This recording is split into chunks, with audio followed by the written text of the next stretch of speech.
वालिए कुल आलम। चबर शतर तथा वक्त दे मालक। धन धन श्री गुरु ग्रंथ साहिब जी महाराज। तिन्हां दी पावन पवित्र मुकद्दस गोद दे विच सुभाईमान गुरु प्यारे खालसा साध संगत जीओ, वडभागे हाँ सतगुरु धन श्री गुरु ग्रंथ साहब महाराज जी की हजूरी दे विच बैठ के अपने सवासां नूं गुरबाणी दे नाल जोड़ के सफला कर रहे हाँ। आओ हुक्म दी विचार आरंभ करन तो पहला गुरु बख्शी फतेह नाल हाजरी लवाओ जी। असीस बख्शो, कोई भी रसना वांझी न रवे। वाहिगुरु जी का खालसा, वाहिगुरु जी की फतेह। अज दा मुबारक हुक्म रामकली राग दे विच धन श्री गुरु अर्जन साहिब जी दे मुखार बिंदु तो उचारण होया।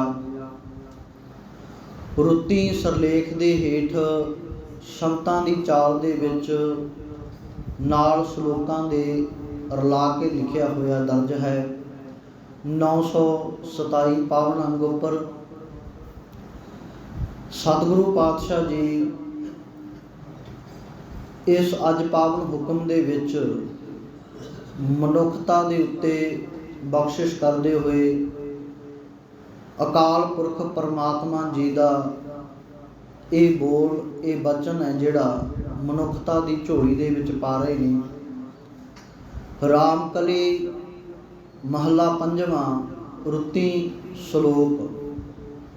एक ओंकार सतगुर प्रसाद। राग रामकली है। पंचम पातशाह जी दे मुखार बिंद तो उचारण होया ये पावन शब्द। रुत्ती श्लोक।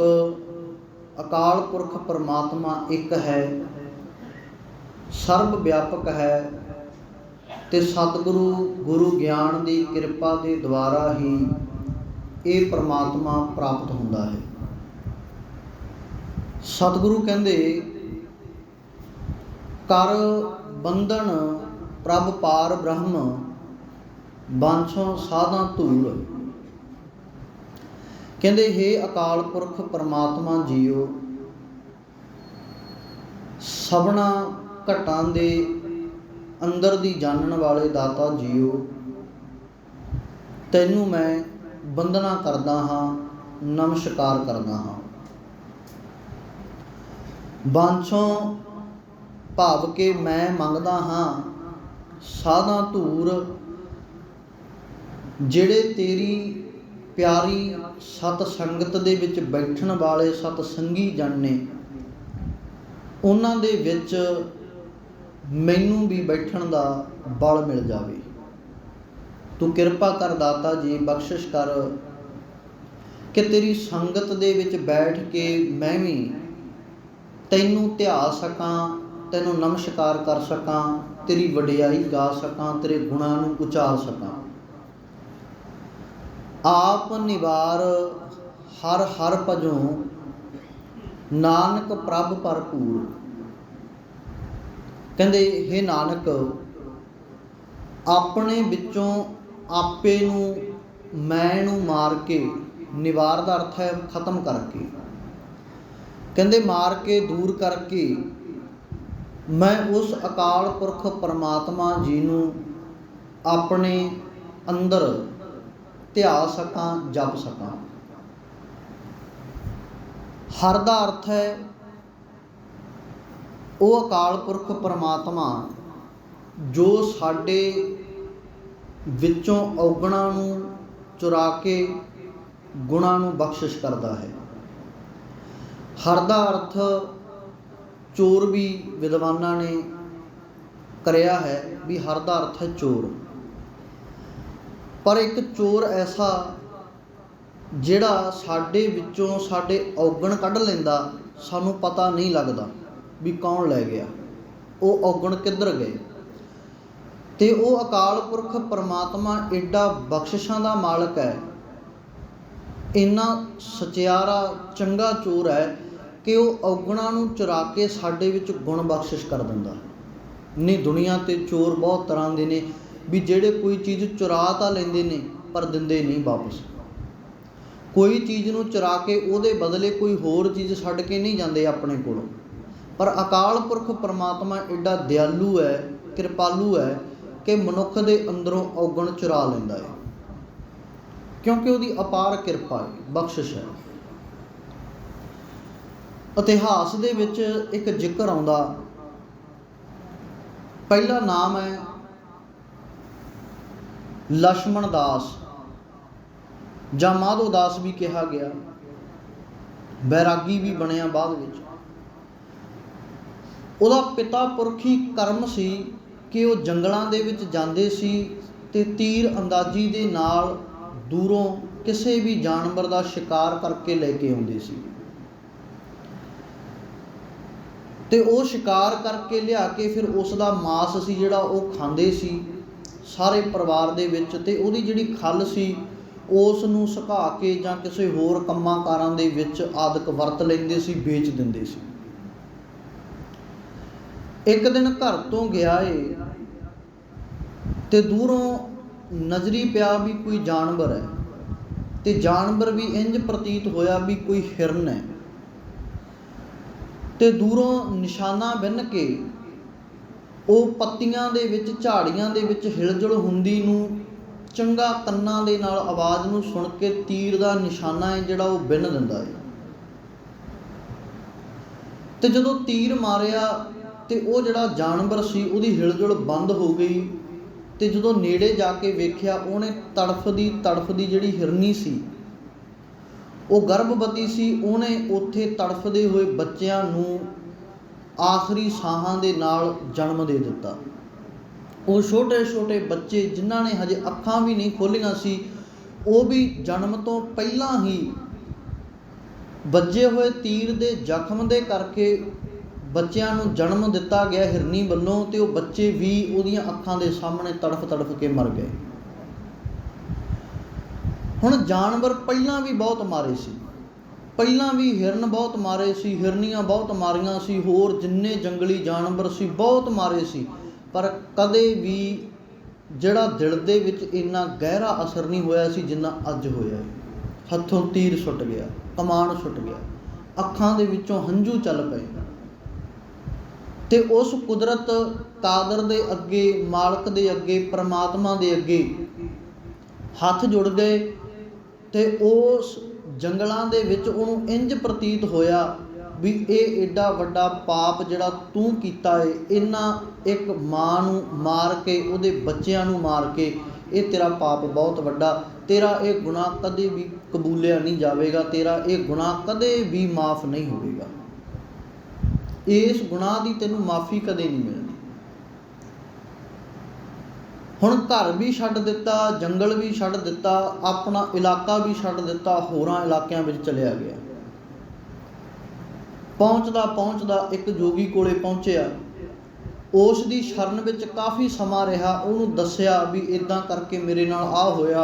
ਉਹ ਕਹਿੰਦਾ ਕੋਈ ਗੱਲ ਨਹੀਂ, ਜ਼ਿੰਦਗੀ ਤੋਂ ਉਪਰਾਮ ਹੋਣਾ ਏ ਤੇ ਇਸ ਮਨੁੱਖਾ ਜਨਮ ਦੇ ਵਿੱਚ ਇਹ ਜਿਹੜੀਆਂ ਸੰਸਾਰਕ ਵਿਰਤੀਆਂ ਨੇ ਇਹਨਾਂ ਨੂੰ ਤਿਆਗਣਾ ਪੈਂਦਾ ਏ। ਪਰ ਮਨ ਦਾ ਕੋਈ ਟਿਕਾਣਾ ਮਿਲਿਆ।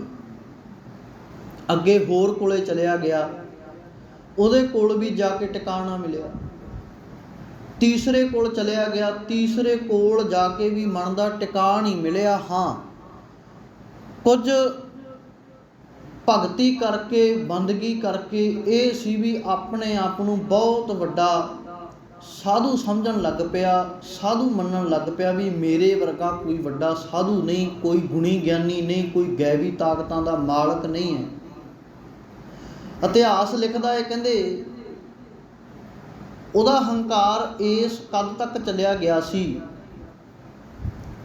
ਕਿ ਉਹ ਆਪਣੇ ਤਖਤ ਦੇ ਉੱਤੇ ਬੈਠਣ ਵਾਲੇ ਬੰਦੇ ਨੂੰ, ਆਪਣੀ ਗੱਦੀ ਦੇ ਉੱਤੇ ਆ ਕੇ ਬੈਠਣ ਵਾਲੇ ਕਿਸੇ ਵੀ ਸਾਧੂ ਨੂੰ, ਫਕੀਰ ਨੂੰ ਉਹ ਬਹੁਤ ਬੁਰੀ ਤਰ੍ਹਾਂ ਤਰੀਕੇ ਨਾਲ ਹਾਰ ਦਬਾ ਕੇ ਉੱਥੋਂ ਭਜਾ ਦਿੰਦਾ ਸੀ।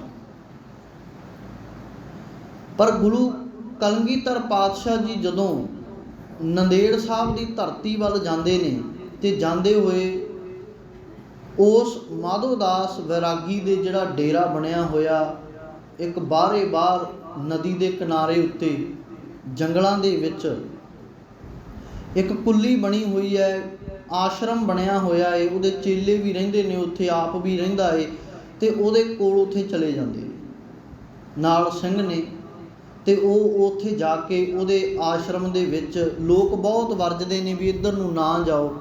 ਉੱਥੇ ਪਹੁੰਚਦੇ ਨੇ ਲੋਕ, ਫੇਰ ਕਹਿੰਦੇ ਨੇ ਜੀ ਇੱਥੇ ਬਹੁਤ ਵੱਡਾ ਇੱਕ ਤਪੱਸਵੀ ਹੈ, ਉਹ ਇੱਦਾਂ ਹੰਕਾਰ ਦੇ ਵਿੱਚ ਭਰਿਆ ਤੁਹਾਨੂੰ ਨੁਕਸਾਨ ਕਰੇਗਾ। ਗੁਰੂ ਪਾਤਸ਼ਾਹ ਜੀ ਕਹਿੰਦੇ ਵੀ ਭਾਈ ਨੁਕਸਾਨ ਤਾਂ ਅਸੀਂ ਕਰਾਉਣਾ ਹੀ ਹੈ, ਇਹ ਤਾਂ ਅਸੀਂ ਕਰਾਉਣ ਦੇ ਲਈ ਆਏ ਹਾਂ ਨਾ, ਨੁਕਸਾਨ ਤਾਂ ਅਸੀਂ ਕਰਾਉਣਾ ਹੀ ਕਰਾਉਣਾ ਹੈ, ਇਹਦੇ ਵਿੱਚ ਕੋਈ ਸ਼ੱਕ ਨਹੀਂ। ਚਲੇ ਗਏ, ਕਹਿੰਦੇ ਕੋਈ ਗੱਲ ਨਹੀਂ, ਜੋ ਹੋਵੇਗਾ ਉਹ ਦੇਖਿਆ ਜਾਵੇਗਾ। ਤੇ ਚਲੇ ਗਏ, ਤਖਤ ਤੇ ਬੈਠ ਗਏ। ਜਾ ਕੇ ਉੱਥੇ ਇਤਿਹਾਸਕਾਰ ਇਹ ਵੀ ਲਿਖਦੇ ਨੇ ਵਿਦਵਾਨ, ਕਹਿੰਦੇ ਉਹਦੇ ਆਸ਼ਰਮ ਦੇ ਵਿੱਚ ਉੱਥੇ ਜਾ ਕੇ ਕੁਝ ਜਾਨਵਰਾਂ ਨੂੰ ਸਿੰਘਾਂ ਦੇ ਵੱਲੋਂ ਝਟਕਾਇਆ ਵੀ ਗਿਆ, ਮਾਰਿਆ ਵੀ ਗਿਆ। ਤੇ ਉਹਦੇ ਜਾ ਕੇ ਚੇਲੇ ਨੇ, ਨਾਲ ਦੇ ਕੋਲ ਰਹਿੰਦੇ ਸਿਪਾਹੀ ਨੇ, ਜਦੋਂ ਜਾ ਕੇ ਮਾਧੋਦਾਸ ਦੇ ਕੰਨ ਦੇ ਵਿੱਚ ਇਹ ਆਵਾਜ਼ ਮਾਰੀ ਨਾ ਵੀ ਜਾ ਕੇ ਜੀ ਬਹੁਤ ਅਨਰਥ ਹੋ ਗਿਆ, ਅਨਰਥ ਹੋ ਗਿਆ, ਵੀ ਧਰਤੀ ਪਾਟ ਜਾਣੀ ਚਾਹੀਦੀ ਹੈ, ਇੱਦਾਂ ਹੋ ਜਾਣਾ ਚਾਹੀਦਾ, ਸਮੁੰਦਰ 'ਚ ਸੁਨਾਮੀਆਂ ਉੱਠ ਖੜਨੀਆਂ ਚਾਹੀਦੀਆਂ ਨੇ, ਵੀ ਕੀ ਹੋਇਆ ਕੀ। ਉਹ ਕਹਿੰਦੇ ਤੁਸੀਂ ਆਪ ਚੱਲ ਕੇ ਵੇਖ ਲਵੋ। ਜਿਹੜੇ ਆਸ਼ਰਮ ਦੇ ਵਿੱਚ ਕਦੇ ਫੁੱਲ ਟੁੱਟਿਆ ਪ੍ਰਵਾਨ ਨਹੀਂ ਸਮਝਿਆ ਜਾਂਦਾ ਸੀ, ਅੱਜ ਉਸ ਉੱਤੇ ਉਸ ਧਰਤੀ ਦੇ ਉੱਤੇ ਲਹੂ ਡੁੱਲਿਆ ਹੈ। ਤੇ ਤੁਹਾਡੇ ਤਖਤ ਦੇ ਉੱਤੇ ਕੋਈ ਬਾਹਰੋਂ ਆ ਕੇ ਬੰਦਾ ਬੈਠ ਗਿਆ ਹੈ, ਵੀ ਅਸੀਂ ਬਹੁਤ ਰੋਕਿਆ ਪਰ ਨਾ ਰੁਕਿਆ। ਉਧਰੋਂ ਅੱਗ ਬਬੂਲਾ ਆਇਆ, ਹੰਕਾਰ ਦੇ ਵਿੱਚ ਭਰਿਆ, ਅੱਖਾਂ ਲਾਲ ਕਰੀ, ਕ੍ਰੋਧ ਦੇ ਵਿੱਚ ਮੁੱਠੀਆਂ ਬੰਦ ਕਰੀ ਆਉਂਦਾ ਹੈ ਵੀ ਜਾਣ ਸਾਰ ਮੈਂ ਮੱਥੇ ਵਿੱਚ ਵੱਜਣਾ ਹੈ। ਤੇ ਜਦੋਂ ਸਾਹਮਣੇ ਆਇਆ, ਆ ਕੇ ਜਦੋਂ ਸਾਹਮਣੇ ਵੇਖਿਆ ਨਾ ਵੀ ਕੋਈ ਆਮ ਨਹੀਂ ਹੈ, ਕੋਈ ਖਾਸ ਹੈ, ਕੋਈ ਉਹ ਰੱਬੀ ਰੂਹ ਹੈ। ਤੇ ਉਹਦੇ ਅੱਖਾਂ ਦਾ ਜਿਹੜਾ ਜਲਾਉ ਸੀ ਉਹ ਥੋੜ੍ਹਾ ਘਟਿਆ, ਤੇ ਆ ਕੇ ਪੁੱਛਿਆ ਵੀ ਤੂੰ ਕੌਣ ਹੈ। ਇਹ ਇੱਕ ਆਸ਼ਰਮ ਐਸਾ ਹੈ ਵੀ ਜਿੱਥੇ ਕਿਸੇ ਤਰ੍ਹਾਂ ਦਾ ਕੋਈ ਪਾਪ ਵੀ ਨਹੀਂ ਕੀਤਾ ਜਾਂਦਾ, ਪਰ ਤੁਸੀਂ ਇਸ ਨੂੰ ਭ੍ਰਸ਼ਟ ਕਰ ਦਿੱਤਾ ਹੈ। ਇੱਥੇ ਜਾਨਵਰਾਂ ਦੀ ਰਕਤ ਡੋਲ ਕੇ, ਖੂਨ ਡੋਲ ਕੇ। ਤੇ ਦੂਜੀ ਗੱਲ ਕਹੀ, ਕਹਿੰਦੇ ਵੀ ਦੂਜਾ ਤੁਸੀਂ ਗੁਨਾਹ ਕੀਤਾ ਵੀ ਇਸ ਤਖਤ ਸਿੰਘਾਸਣ ਦੇ ਉੱਤੇ ਬੈਠ ਕੇ, ਇਹ ਮੇਰਾ ਸਿੰਘਾਸਣ ਹੈ, ਮੈਂ ਤਪੱਸਵੀ ਹਾਂ, ਜੇਕਰ ਮੇਰੀ ਤਪੱਸਿਆ ਦੇ ਸਾਹਮਣੇ ਤੁਸੀਂ ਟਿਕ ਪਾਏ ਤਾਂ ਤੁਸੀਂ ਇਸ ਸਿੰਘਾਸਣ ਤੇ ਬੈਠ ਸਕਦੇ ਹੋ, ਨਹੀਂ ਬੈਠ ਸਕਦੇ। ਤੇ ਗੁਰੂ ਪਾਤਸ਼ਾਹ ਜੀ ਕਹਿੰਦੇ ਵੀ ਤੈਨੂੰ ਅੱਜ ਇਸ ਡੁੱਲੇ ਹੋਏ ਖੂਨ ਦੇ ਉੱਤੇ ਗੁੱਸਾ ਆ ਰਿਹਾ, ਕ੍ਰੋਧ ਆ ਰਿਹਾ, ਕਦੇ ਤੈਂ ਵੀ ਖੂਨ ਡੋਲਿਆ ਸੀ, ਤੇ ਤੇਰੇ ਡੋਲੇ ਹੋਏ ਖੂਨ ਦੇ ਵਿੱਚੋਂ ਇੱਕ ਨਹੀਂ, 3 4 ਕਤਲ ਹੋਏ ਸੀ ਉਸ ਸਮੇਂ। ਇੱਕ ਉਸ ਤੜਫਦੀ ਹੋਈ ਹਿਰਨੀ ਦਾ, ਤੇ ਉਸ ਦੇ 3 ਬੱਚਿਆਂ ਦਾ ਕਤਲ ਹੋਇਆ ਸੀ। ਤੇ ਅੱਜ ਇੰਨੀ ਗੱਲ ਲੰਮੇ ਸਮੇਂ ਬਾਅਦ ਸੁਣ ਕੇ ਗੋਡਿਆਂ ਪਰਨੇ ਹੋ ਡਿੱਗ ਪਿਆ। ਇਸ ਤੋਂ ਬਾਅਦ ਅੱਗੇ ਕੋਈ ਗੱਲ ਹੀ ਨਹੀਂ ਆਈ। ਕਹਿੰਦੇ ਤੈਨੂੰ ਇਹ ਡੁੱਲਾ ਹੋਇਆ ਖੂਨ ਅੱਜ ਦਿਸਦਾ ਪਿਆ ਏ, ਕਹਿੰਦੇ ਪੰਜਾਬ ਦੀ ਧਰਤੀ ਦੇ ਉੱਤੇ ਮਾਸੂਮਾਂ ਦਾ ਬਹਾਇਆ ਗਿਆ ਖੂਨ ਤੈਨੂੰ ਨਜ਼ਰ ਹੀ ਨਹੀਂ ਪਿਆ, ਕਾਹਦਾ ਤਪੱਸਵੀ ਹੈ ਤੂੰ। ਉੱਥੇ ਅਨਰਥ ਹੋ ਰਿਹਾ ਏ, ਇੱਕ ਰਾਜ ਘਰਾਣਾ ਮੁਗਲ ਰਾਜ ਉੱਥੇ ਅਨਰਥ ਕਰਦਾ ਏ, ਤੇ ਤੈਨੂੰ ਫਿਕਰ ਹੀ ਕੋਈ ਨਹੀਂ। ਬਾਹਰ ਸੰਸਾਰ ਦੇ ਵਿੱਚ ਹਾਹਾਕਾਰ ਮੱਚੀ ਹੋਈ ਹੈ, ਲੋਕ ਡਰੇ ਹੋਏ ਨੇ, ਸਹਿਮੇ ਹੋਏ ਨੇ, ਤੈਨੂੰ ਫਰਕ ਹੀ ਕੋਈ ਨਹੀਂ। ਬਾਹਰ ਰਾਜ ਤਖਤ ਸਿੰਘਾਸਣ ਨੇ ਜਿਹੜੇ ਉਹ ਹੰਕਾਰ ਦੇ ਵਿੱਚ ਇੱਕੋ ਧਰਮ ਨੂੰ ਫੈਲਾਉਣ ਦੇ ਚੱਕਰ ਦੇ ਵਿੱਚ ਲੋਕਾਂ ਦੇ ਅਧਿਕਾਰਾਂ ਨੂੰ ਕੁਚਲ ਰਹੇ ਨੇ, ਖਤਮ ਕਰ ਰਹੇ ਨੇ, ਤੈਨੂੰ ਫਿਕਰ ਹੀ ਕੋਈ ਨਹੀਂ। ਤੈਨੂੰ ਆਪਣੇ ਆਸ਼ਰਮ ਦੀ ਫਿਕਰ ਪਈ ਹੈ। ਤੇ ਇੰਨੀ ਜਦੋਂ ਗੱਲ ਸੁਣੀ ਨਾ, ਤੇ ਉਸ ਨੂੰ ਖੁਦ ਪਤਾ ਨਹੀਂ ਲੱਗਿਆ ਵੀ ਉਹ ਗੋਡਿਆਂ ਪਰਨੇ ਆ, ਹੱਥ ਜੁੜ ਗਏ ਨੇ। ਇਹੀ ਤਾਂ ਮਾਲਕ ਦੀ ਤਾਕਤ ਹੈ ਨਾ, ਕਿ ਉਹਨੇ ਪਤਾ ਹੀ ਨਹੀਂ ਲੱਗਣ ਦਿੱਤਾ ਉਹਦੇ ਅੰਦਰੋਂ ਜਿਹੜਾ ਹੰਕਾਰ ਰੂਪੀ ਉਹਦਾ ਔਗਣ ਸੀ ਉਹ ਕਦੋਂ ਖਿੱਚ ਲਿਆ। ਤੇ ਹੱਥ ਜੁੜ ਕੇ ਕਹਿੰਦਾ, ਪਾਤਸ਼ਾਹ ਤੂੰ ਦੱਸ ਵੀ ਮੈਂ ਹੁਣ ਕੀ ਕਰਾਂ। ਲੰਮੀ ਵਿਚਾਰ ਚਰਚਾ ਹੁੰਦੀ ਹੈ, ਸਾਰਾ ਉਹਨੂੰ ਫਲਸਫਾ ਗੁਰਮਤ ਦਾ ਸਮਝਾਇਆ ਜਾਂਦਾ ਹੈ ਉੱਥੇ ਰਹਿ ਕੇ। ਤੇ ਅਗਲੇ ਦਿਨ ਜਥੇ ਦੇ ਸਮੇਤ ਉਹ ਹਾਜ਼ਰ ਹੋ ਕੇ ਆਪਣੇ ਚੇਲਿਆਂ ਦੇ ਸਮੇਤ ਗੁਰੂ ਪਾਤਸ਼ਾਹ ਜੀ ਦੇ ਅੱਗੇ ਨਤਮਸਤਕ ਹੁੰਦਾ ਹੋਇਆ ਬੇਨਤੀ ਕਰਦਾ, ਪਾਤਸ਼ਾਹ ਮੈਨੂੰ ਵੀ ਅੰਮ੍ਰਿਤ ਦੀ ਦਾਤ ਬਖਸ਼ਿਸ਼ ਕਰੋ। ਤੇ ਅੰਮ੍ਰਿਤ ਦੀ ਦਾਤ ਲੈ ਕੇ ਉੱਥੇ ਨਾਮ ਪੰਜ ਪਿਆਰਿਆਂ ਵੱਲੋਂ ਰੱਖਿਆ ਜਾਂਦਾ ਗੁਰਬਖਸ਼ ਸਿੰਘ। ਤੇ ਗੁਰੂ ਸਾਹਿਬ ਨੂੰ ਕਹਿੰਦਾ, ਪਾਤਸ਼ਾਹ ਮੈਂ ਤੇਰਾ ਬੰਦਾ ਹਾਂ, ਤੇਰੇ ਅੱਗੇ ਹਾਜ਼ਰ ਹਾਂ। ਤੇ ਉਸ ਨੂੰ ਬੰਦਾ ਬਹਾਦਰ ਦਾ ਖਿਤਾਬ ਦਿੱਤਾ ਜਾਂਦਾ ਹੈ। ਨਾਮ ਹੈ ਗੁਰਬਖਸ਼ ਸਿੰਘ, ਪਰ ਪ੍ਰਚਲਿਤ ਨਾਮ ਹੋਇਆ ਬੰਦਾ ਸਿੰਘ ਬਹਾਦਰ ਦੇ ਨਾਮ ਤੋਂ। ਬੰਦਾ ਬਣ ਗਿਆ, ਗੁਰੂ ਕਾ ਸਿੰਘ ਸੱਜ ਗਿਆ। ਤੇ ਗੁਰੂ ਪਾਤਸ਼ਾਹ ਜੀ ਨੇ ਕਿਹਾ, ਤੇਰੇ ਅੰਦਰ ਜਿਹੜੀ ਬਹਾਦਰੀ ਹੈ ਇਹਨੂੰ ਲੁਕੋ ਨਾ। ਤੇ ਉੱਥੋਂ ਗੁਰੂ ਸਾਹਿਬ ਜੀ ਨੇ ਆਪਣੇ ਭੱਥੇ ਦੇ ਵਿੱਚੋਂ 5 ਤੀਰ ਬਖਸ਼ ਕੇ, 5 ਸਿੰਘ ਬਖਸ਼ ਕੇ ਉੱਥੋਂ ਪੰਜਾਬ ਵੱਲ ਨੂੰ ਭੇਜ ਦਿੱਤਾ ਵੀ ਜਾ ਕੇ ਉਹ ਮੱਚਦੀ ਹੋਈ ਹਾਹਾਕਾਰ ਨੂੰ ਆਗੂਆਂ, ਧਾਰਮਿਕ ਲੀਡਰ ਜਿਹੜੇ ਨੇ ਤੇ ਜਿਹੜੇ ਰਾਜਨੀਤਿਕ ਲੀਡਰ ਨੇ, ਉਹਨਾਂ ਦੇ ਅੰਦਰ ਜਿਹੜੀ ਲੋਕਾਂ ਪ੍ਰਤੀ ਨਫ਼ਰਤ ਹੈ ਉਹਨੂੰ ਜਾ ਕੇ ਤੂੰ ਮਾਰ, ਉਹਦਾ ਕੰਮ ਕਾਰਜ ਕਰ, ਪੰਜਾਬ ਨੂੰ ਸੰਭਾਲ। ਪੰਜਾਬ ਦੀ ਸਪੁਰਦਗੀ ਬਾਬਾ ਬੰਦਾ ਸਿੰਘ ਬਹਾਦਰ ਨੂੰ ਗੁਰੂ ਪਾਤਸ਼ਾਹ ਜੀ ਨੇ ਸੌਂਪ ਕੇ ਆਪ ਚਾਲੇ ਪਾ ਦਿੱਤੇ। ਗੱਲ ਹੈ ਉਹ ਮਾਲਕ ਪਰਮਾਤਮਾ ਦੇ ਵਿੱਚ ਐਡਾ ਗੁਣ ਹੈ ਕਿ ਉਹ ਔਗਣਾਂ ਨੂੰ ਚੁਰਾ ਲੈਂਦਾ ਤੇ ਗੁਣ ਬਖਸ਼ਿਸ਼ ਕਰ ਦਿੰਦਾ। ਤੇ ਜਦੋਂ ਗੁਣ ਬਖਸ਼ਿਸ਼ ਕਰਦਾ, ਸਤਿਗੁਰੂ ਦਾਤਾ ਪਿਛਲੇ ਸਾਰੇ ਕਰਮਾਂ ਦੇ ਕੀਤੇ ਹੋਏ ਔਗਣਾਂ ਨੂੰ ਬਖਸ਼ ਦਿੰਦਾ ਏ। ਉਹ ਕਿਰਪਾ ਕਰ ਦਿੰਦਾ ਹੈ, ਤਰੁੱਠ ਕੇ ਬਖਸ਼ਿਸ਼ ਕਰ ਦਿੰਦਾ ਹੈ ਕਿ ਉਹਦੇ ਸਾਰੇ ਔਗਣਾਂ ਨੂੰ ਮਾਫ ਕਰ ਦਿੰਦਾ ਹੈ। ਕਿਉਂਕਿ ਸਵੀਕਾਰ ਕਰਨਾ ਹੋਵੇਗਾ ਨਾ, ਜੇਤਾ ਸਮੁੰਦ ਸਾਗਰ ਨੀਰ ਭਰਿਆ ਤੇ ਔਗਣ ਹਮਾਰੇ। ਸਵੀਕਾਰ ਕਰਨਾ ਪਵੇਗਾ, ਹਮ ਅਵਗੁਣ ਭਰੇ ਏਕ ਗੁਣ ਨਾਹੀ। ਇੱਕ ਵੀ ਗੁਣ ਨਹੀਂ ਪਾਤਸ਼ਾਹ, ਔਗਣਾਂ ਦੇ ਭਰੇ ਹੋਏ। ਅੰਮ੍ਰਿਤ ਛਾੜ ਵਿਖੈ ਵਿਖ ਖਾਈ, ਅੰਮ੍ਰਿਤ ਨੂੰ ਛੱਡ ਕੇ ਮੈਂ ਜ਼ਹਿਰੀ ਜ਼ਹਿਰ ਖਾਂਦਾ ਆ ਰਿਹਾ ਹਾਂ। ਮਾਇਆ ਮੋਹ ਪਰਮ ਪੈ ਭੂਲੇ, ਸੁੱਤ ਦਾਰਾ ਸਿਉ ਪ੍ਰੀਤ ਲਗਾਈ। ਮੈਂ ਮਾਇਆ ਦੇ ਮੋਹ ਵਿੱਚ ਪੈ ਕੇ ਧੀਆਂ ਪੁੱਤਰਾਂ ਪਰਿਵਾਰ ਤੱਕ ਸੀਮਤ ਹੋ ਕੇ ਰਹਿ ਗਿਆ ਹਾਂ। ਅੰਮ੍ਰਿਤ ਨੂੰ ਛੱਡ ਕੇ ਮੈਂ ਜ਼ਹਿਰ ਖਾਈ ਜਾ ਰਿਹਾ ਹਾਂ। ਇਹ ਮੇਰਾ ਨੇਮ ਬਣ ਗਿਆ ਹੈ, ਕਰਮ ਬਣ ਗਿਆ ਹੈ। ਪਰ ਹੁਣ ਅਰਦਾਸ ਹੈ, ਇਹ ਸਤਿਗੁਰੂ ਦਾਤਾ ਇੱਕ ਅਰਦਾਸ ਭਾਟ ਕੀਰਤ ਕੀ, ਗੁਰ ਰਾਮਦਾਸ ਰਾਖੋ ਸ਼ਰਨਾਈ। ਤੁਸੀਂ ਕਿਰਪਾ ਕਰੋ, ਰੱਖ ਲਵੋ। ਕਿੱਥੇ? ਇਸ ਤੋਂ ਪਹਿਲਾਂ ਬਚਨ ਬਖਸ਼ਿਸ਼ ਕਰਦੇ ਆ ਸਤਿਗੁਰੂ ਦਾਤਾ ਜੀ, ਕਹਿੰਦੇ ਮੈਨੂੰ ਉਸ ਗੁਰੂ ਕੀ ਪਿਆਰੀ ਸੰਗਤ ਦੇ ਵਿੱਚ ਰੱਖੋ, ਜਿਸ ਸੰਗਤ ਦੇ ਵਿੱਚ ਆ ਕੇ ਹਰੇਕ ਤਰ੍ਹਾਂ ਦੀ ਤਰਾਸ, ਭੁੱਖ, ਪਿਆਸ ਮਿਟ ਜਾਂਦੀ ਹੈ। ਤੁਸੀਂ ਕਿਰਪਾ ਕਰੋ, ਮੈਨੂੰ ਉਸ ਗੁਰੂ ਕੀ ਪਿਆਰੀ ਸੰਗਤ ਦੇ ਵਿੱਚ ਰੱਖ ਲਵੋ, ਉਸ ਸੰਗਤ ਦਾ ਪਿਆਰ ਬਖਸ਼ਿਸ਼ ਕਰ ਦੇਵੋ, ਜਿਸ ਸੰਗਤ ਦੇ ਵਿੱਚ ਬੈਠ ਕੇ ਤੈਨੂੰ ਜਪ ਕੇ, ਤੈਨੂੰ ਧਿਆ ਕੇ ਮੈਂ ਇਹਨਾਂ ਵਿਕਾਰਾਂ ਤੋਂ, ਮੋਹ ਮਾਇਆ ਤੋਂ ਬਚ ਸਕਦਾ ਹਾਂ। ਨਹੀਂ ਤੇ ਪਾਤਸ਼ਾਹ ਜੀ ਮੈਂ ਇਸ ਸੰਸਾਰ ਸਾਗਰ ਦੇ ਵਿੱਚ ਔਗਣਾਂ ਦੇ ਕਰਕੇ ਡੁੱਬਦਾ ਜਾ ਰਿਹਾ ਹਾਂ। ਤੁਸੀਂ ਰਹਿਮਤਾਂ ਕਰੋ, ਕਿਰਪਾ ਕਰੋ, ਮੈਨੂੰ ਬਖਸ਼ਿਸ਼ ਕਰ ਦਿਓ, ਮੇਰੇ ਉੱਤੇ ਕਿਰਪਾ ਕਰ ਦਿਓ, ਮੈਨੂੰ ਨਿਮਾਨੜੇ ਨੂੰ, ਗਰੀਬੜੇ ਨੂੰ ਤਾਰ ਲਵੋ, ਮੈਂ ਔਗਣਾਂ ਦਾ ਭਰਿਆ ਹੋਇਆ ਹਾਂ। ਕਿਲਵਖ ਕਾਟਣ ਭੈ ਹਰਨ, ਸੁਖ ਸਾਗਰ ਹਰ ਰਾਏ। ਕਹਿੰਦੇ ਤੁਸੀਂ ਕਿਲਵਖ ਪਾਪਾਂ ਨੂੰ ਕੱਟਣ ਵਾਲੇ ਹੋ, ਭੈ ਹਰਨ ਹੋ, ਤੁਸੀਂ ਹਰੇਕ ਤਰ੍ਹਾਂ ਦੇ ਡਰ ਨੂੰ ਹਰਨ ਕਰਨ ਵਾਲੇ ਹੋ। ਸੁਖ ਸਾਗਰ ਹਰ ਰਾਏ, ਤੁਸੀਂ ਸੁੱਖਾਂ ਦੇ ਸਾਗਰ ਹੋ। ਦਾਤਾ ਜੀ ਤੁਸੀਂ ਕਿਰਪਾ ਕਰੋ, ਮੈਨੂੰ ਆਪਣੇ ਲੜ ਲਾ ਕੇ ਤਾਰ ਲਵੋ। ਦੀਨ ਦਿਆਲ ਦੁੱਖ ਭੰਜਣੋ, ਹੇ ਦਾਤਾ ਜੀ ਤੁਸੀਂ ਦੀਨ ਦਿਆਲ ਹੋ। ਤੁਸੀਂ ਦੀਨਾਂ ਉੱਤੇ, ਗਰੀਬਾਂ ਦੇ ਉੱਤੇ, ਨਿਮਾਣਿਆਂ ਦੇ ਉੱਤੇ, ਲਤਾੜਿਆਂ ਹੋਇਆਂ ਦੇ ਉੱਤੇ ਦਿਆਲ ਹੋਣ ਵਾਲੇ ਹੋ, ਕਿਰਪਾਲੂ ਹੋ। ਦੁੱਖ ਭੰਜਣੋ, ਦੁੱਖਾਂ ਦਾ ਨਾਸ਼ ਕਰਨ ਵਾਲੇ ਹੋ। ਨਾਨਕ ਨੀਤ ਧਿਆਏ, ਕਹਿੰਦੇ ਇਹ ਨਾਨਕ ਉਸ ਅਕਾਲ ਪੁਰਖ ਪਰਮਾਤਮਾ ਨੂੰ ਸਦਾ ਜਪਦਾ ਰਹੇ, ਧਿਆਉਂਦਾ ਰਹੇ। ਉਹ ਕਿਰਪਾ ਕਰੇਗਾ, ਦਿਆਲੂ ਕਿਰਪਾਲੂ ਦਾਤਾ। ਧਿਆਉਣ ਦੇ ਨਾਲ ਹੀ ਤੇਰੇ ਦੁੱਖਾਂ ਦਾ ਨਾਸ਼ ਹੋਵੇਗਾ। ਉਹਨੂੰ ਜਪਣ ਦੇ ਨਾਲ, ਉਸ ਦਾਤੇ ਨੂੰ ਆਰਾਧਨ ਦੇ ਨਾਲ ਹੀ ਤੇਰੇ ਅੰਦਰੋਂ ਔਗਣਾਂ ਨੂੰ ਪਾਤਸ਼ਾਹ ਜੀ ਖਤਮ ਕਰ ਦੇਣਗੇ, ਤੈਨੂੰ ਗੁਣ ਬਖਸ਼ ਦੇਣਗੇ। ਅੱਗੇ ਸੰਤ ਜਸ ਗਾਵੋ ਬੜ ਭਾਗੀ ਹੋ, ਕਰ ਕਿਰਪਾ ਭਗਵੰਤ ਜੀਓ। ਅੱਗੇ ਗੁਰੂ ਪਾਤਸ਼ਾਹ ਜੀ ਕਹਿੰਦੇ,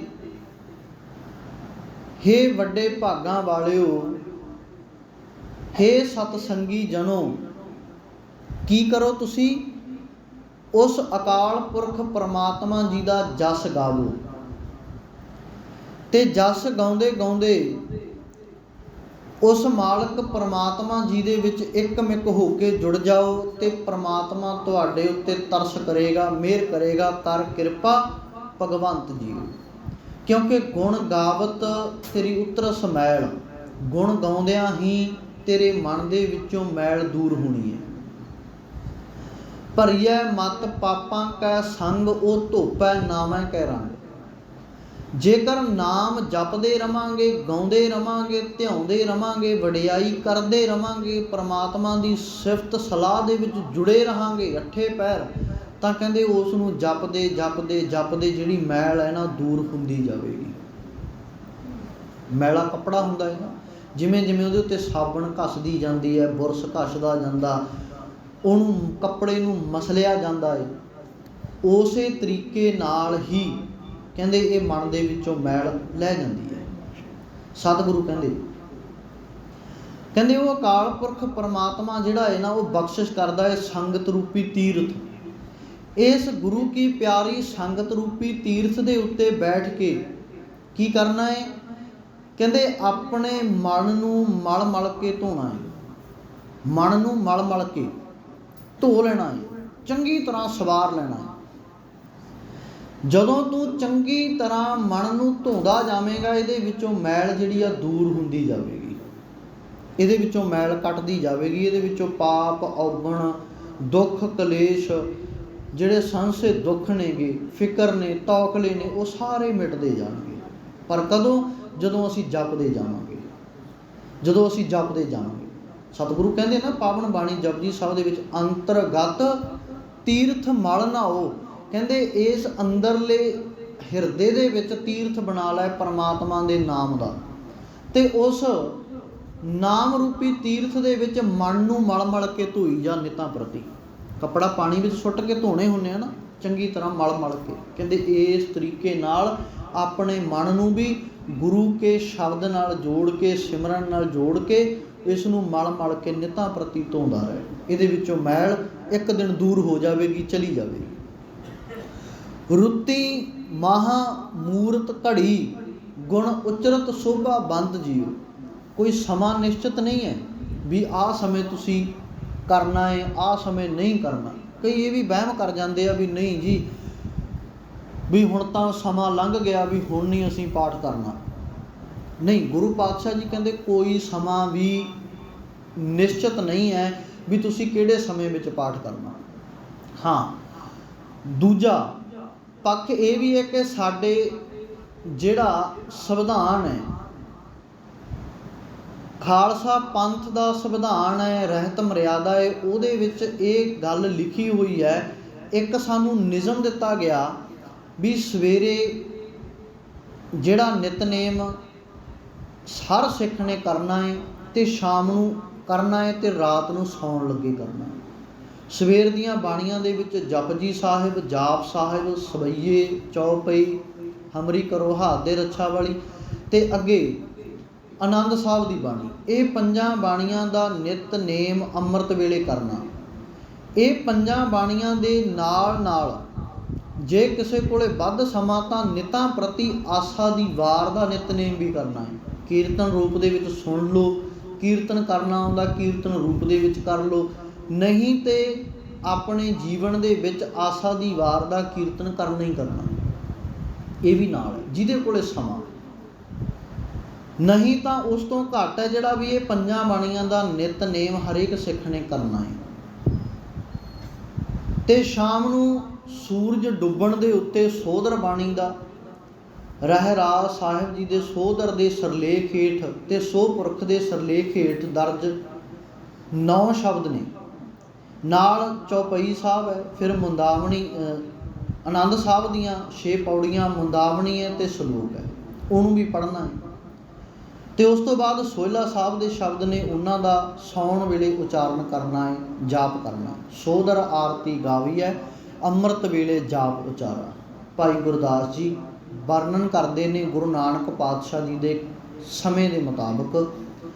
ਕਹਿੰਦੇ ਵੀ ਗੁਰੂ ਨਾਨਕ ਪਾਤਸ਼ਾਹ ਜੀ ਦੇ ਸਮੇਂ ਵਿੱਚ ਸੋਧਰ ਆਰਤੀ ਗਾਵੀ ਹੈ। ਸੋਧਰ ਦੇ ਸ਼ਬਦ ਸੀ ਜਿਹੜੇ ਗੁਰੂ ਨਾਨਕ ਪਾਤਸ਼ਾਹ ਜੀ ਦੇ ਉਚਾਰਨ ਕੀਤੇ ਹੋਏ, ਉਹਨਾਂ ਦਾ ਪਾਠ ਹੁੰਦਾ ਸੀ। ਆਰਤੀ ਦਾ ਅਰਥ ਹੈ ਸੋਹਿਲਾ ਸਾਹਿਬ ਨੂੰ ਸੌਣ ਵੇਲੇ ਪੜ੍ਹਿਆ ਜਾਂਦਾ ਸੀ। ਅੰਮ੍ਰਿਤ ਵੇਲੇ ਜਾਪ ਉਚਾਰਾ, ਅੰਮ੍ਰਿਤ ਦੇ ਵੇਲੇ ਜਪ ਜੀ ਦਾ ਉਚਾਰਨ ਕੀਤਾ ਜਾਂਦਾ ਸੀ।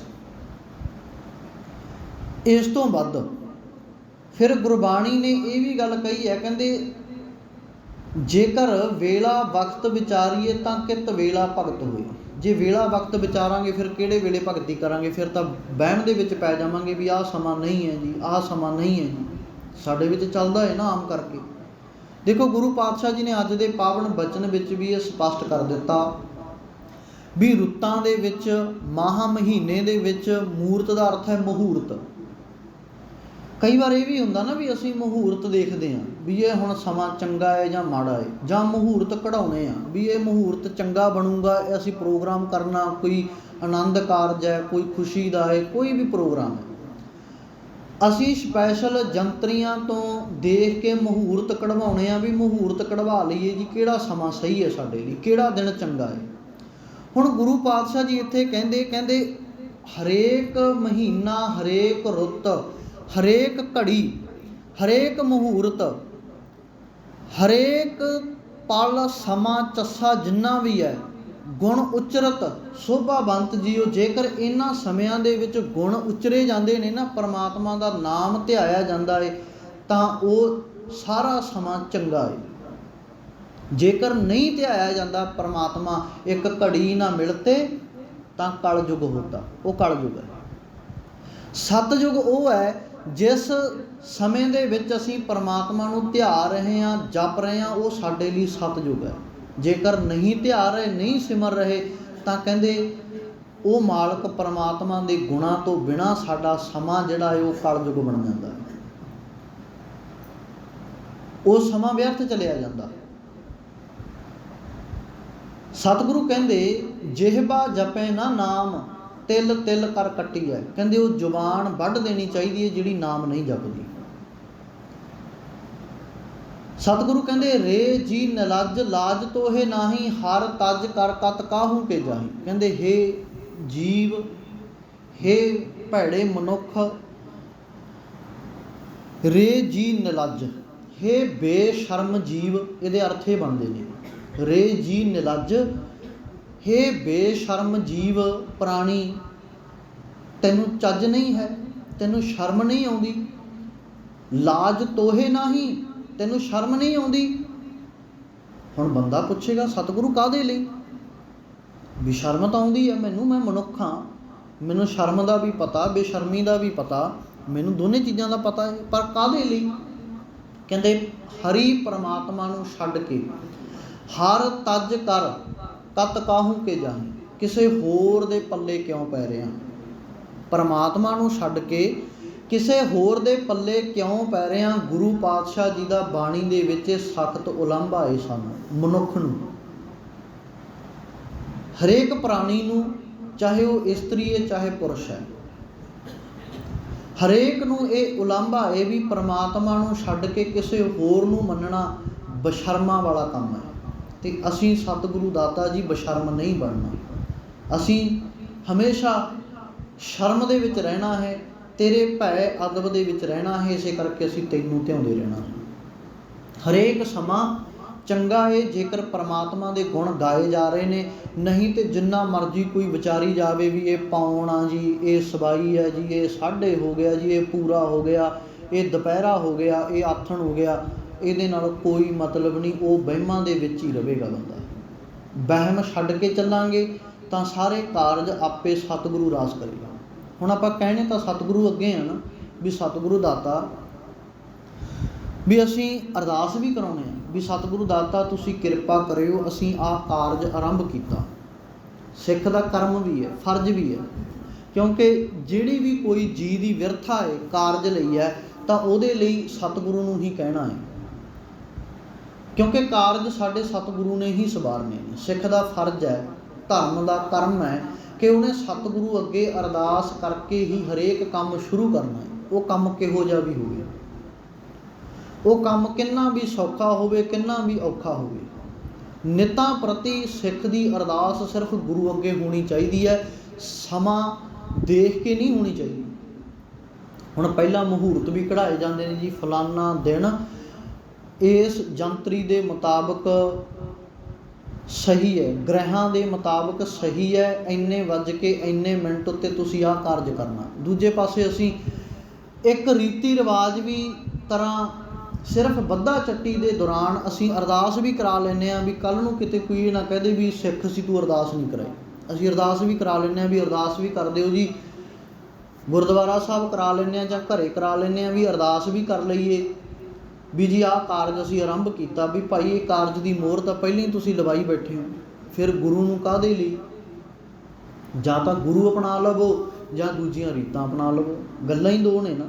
ਗੁਰੂ ਪਾਤਸ਼ਾਹ ਨੇ ਤੀਜੀ ਗੱਲ ਤਾਂ ਕੀਤੀ ਹੋਈ ਨਹੀਂ। ਸਤਿਗੁਰੂ ਪਾਤਸ਼ਾਹ ਜੀ ਕਹਿੰਦੇ ਜਾਂ ਇਸ ਪਾਸੇ ਹੋ ਜਾ ਭਾਈ ਜਾਂ ਉਸ ਪਾਸੇ ਹੋ ਜਾ, ਸਪਸ਼ਟ ਰੂਪ ਦੇ ਵਿੱਚ ਹੋ ਜਾ, ਦੁਚਿੱਤੀ ਵਿੱਚ ਨਾ ਰਹਿ, ਦੁਬਿਧਾ ਦੇ ਵਿੱਚ ਨਾ ਪੈ। ਕਿਉਂਕਿ ਦੁਬਿਧਾ ਵਿੱਚ ਪਾਤਸ਼ਾਹ ਜੀ ਕਹਿੰਦੇ ਮਨ ਦੇ ਅੰਦਰ ਪਰਮਾਤਮਾ ਦੇ ਵਿਛੋੜੇ ਪ੍ਰਤੀ ਵੈਰਾਗ ਪੈਦਾ ਨਹੀਂ ਹੁੰਦਾ।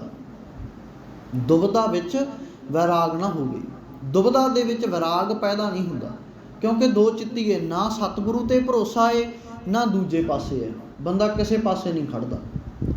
ਸਤਿਗੁਰੂ ਕਹਿੰਦੇ ਜੇਕਰ ਤੂੰ ਆਪਣਾ ਕਾਰਜ ਸਵਾਰਨਾ ਹੈ ਨਾ ਤਾਂ ਗੁਰੂ ਦੇ ਹਵਾਲੇ ਛੱਡ ਦੇ, ਫਿਰ ਚਾਹੇ ਦਿਨ ਚੰਗਾ ਹੈ ਚਾਹੇ ਮਾੜਾ ਹੈ, ਚਾਹੇ ਸਮਾਂ ਪਾਉਣ ਵਿੱਚ ਹੈ ਚਾਹੇ ਸਵਾਈ ਵਿੱਚ ਹੈ, ਕੁਝ ਵੀ ਹੈ, ਕੋਈ ਪਰਵਾਹ ਨਹੀਂ, ਕੋਈ ਫਿਕਰ ਨਹੀਂ।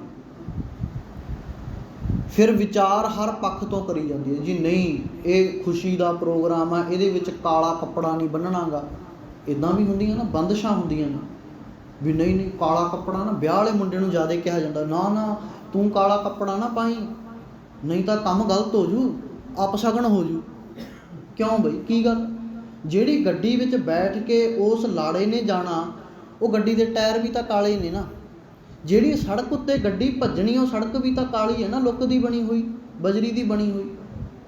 ਫਿਰ ਤੁਸੀਂ ਕਿਵੇਂ, ਅਗਰ ਵਾਲ ਵੀ ਕੇਸ ਵੀ ਤਾਂ ਕਾਲੇ ਨੇ, ਫਿਰ ਕੇਸ ਕੱਟ ਕੇ ਲੈ ਕੇ ਜਾਵਾਂਗੇ, ਸਿਰ ਰੁੰਡ ਮੁੰਨ ਕਰਕੇ ਲੈ ਕੇ ਜਾਵਾਂਗੇ।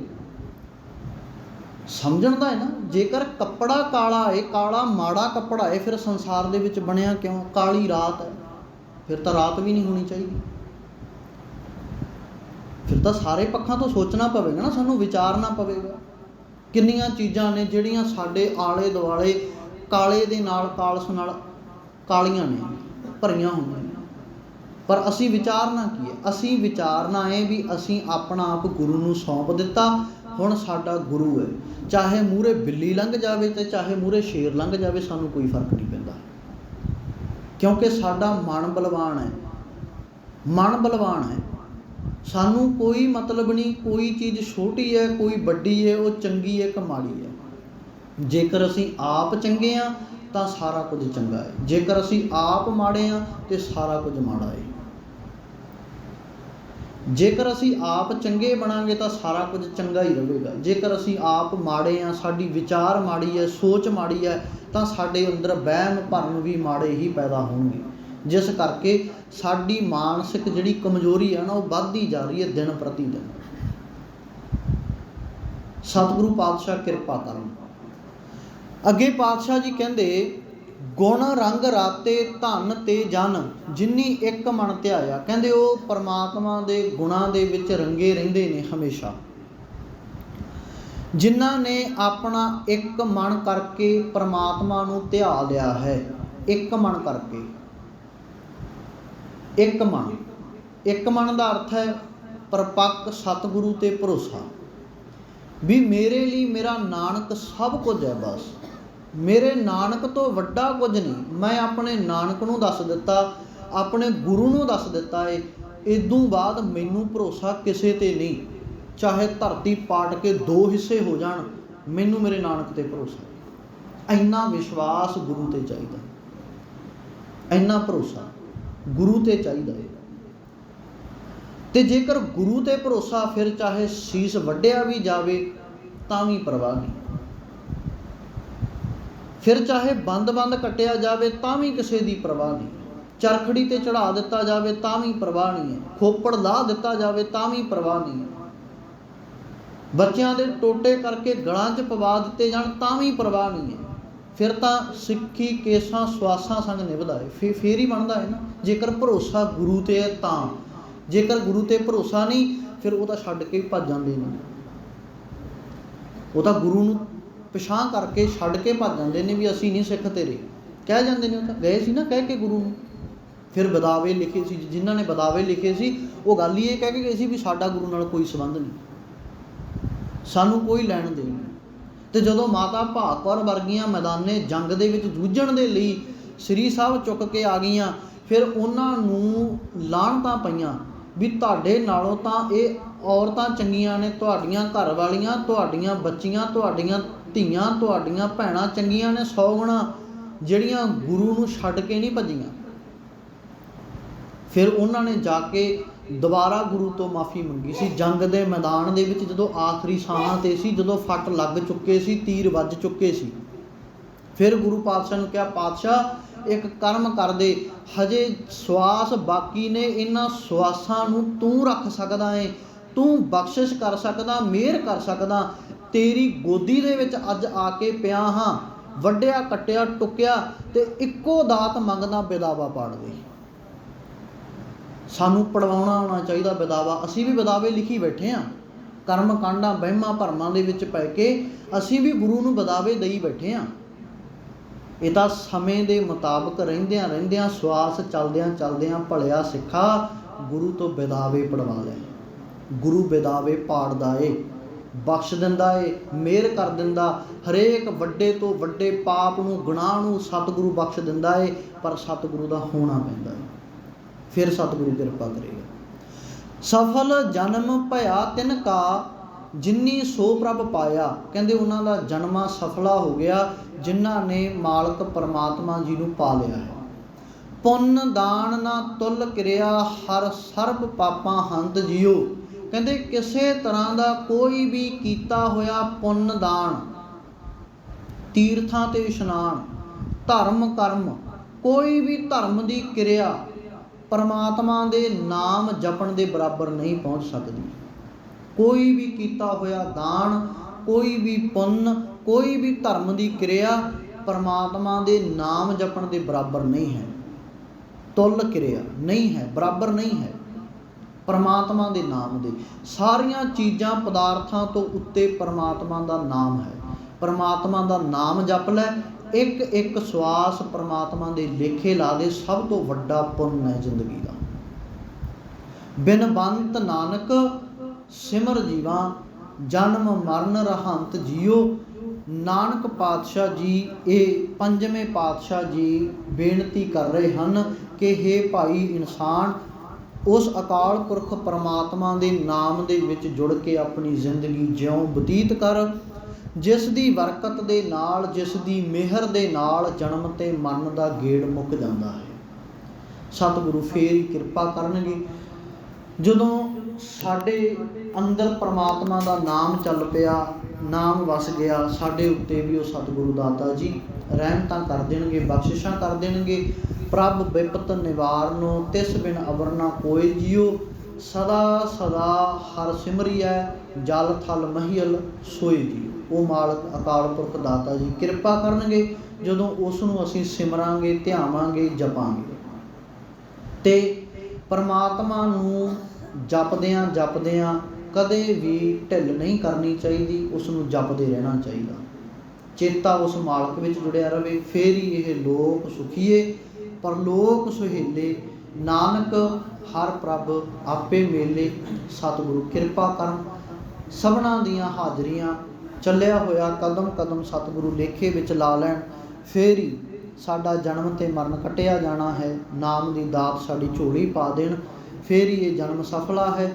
ਦੇਵੋ ਸੱਜਣ ਅਸੀਸੜੀਆਂ, ਜਿਉ ਹੋਵੈ ਸਾਹਿਬ ਸਿਉ ਬੇਲ। ਸਤਿਗੁਰੂ ਚਰਨਾਂ ਵਿੱਚ ਅਰਦਾਸ ਕਰਨੀ ਕਿ ਹੇ ਸਤਿਗੁਰੂ ਦਾਤਾ ਜੀ, ਕਹਿਣੀ ਤੇ ਕਰਨੀ ਦੇ ਵਿੱਚ ਪਰਪੱਕਤਾ ਆ ਜਾਵੇ ਕਿ ਸਾਡਾ ਮੇਲ ਉਸ ਮਾਲਕ ਅਕਾਲ ਪੁਰਖ ਦਾਤਾ ਜੀ ਨਾਲ ਹੋ ਜਾਵੇ।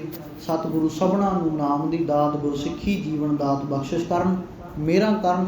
ਸਭਨਾਂ ਦੀਆਂ ਸ਼ੁਭ ਭਾਵਨਾਵਾਂ ਸਤਿਗੁਰੂ ਗੁਰੂ ਗ੍ਰੰਥ ਸਾਹਿਬ ਮਹਾਰਾਜ ਜੀ ਗੁਰਮਤਿ ਅਨੁਸਾਰ ਪੂਰੀਆਂ ਕਰਨ। ਸਾਡੇ ਸਾਰਿਆਂ ਦੀ ਝੋਲੀ ਦੇ ਵਿੱਚ ਨਾਮ ਦੀ ਦਾਤ ਪੈ ਜਾਵੇ, ਫੇਰ ਹੀ ਸਾਡਾ ਇਹ ਜੀਵਨ ਸਫਲਾ ਹੈ। ਭੁੱਲਾਂ ਨਾ ਚਿਤਾਰਨੀਆਂ। ਫਤਿਹ ਪ੍ਰਵਾਨੋ ਜੀ। ਵਾਹਿਗੁਰੂ ਜੀ ਕਾ ਖਾਲਸਾ, ਵਾਹਿਗੁਰੂ ਜੀ ਕੀ ਫਤਿਹ। ਸਤਨਾਮ ਵਾਲੀਏ ਕੁਲ ਆਲਮ,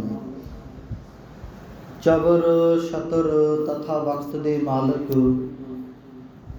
ਧੰਨ ਧੰਨ ਸ੍ਰੀ ਗੁਰੂ ਗ੍ਰੰਥ ਸਾਹਿਬ ਜੀ ਮਹਾਰਾਜ।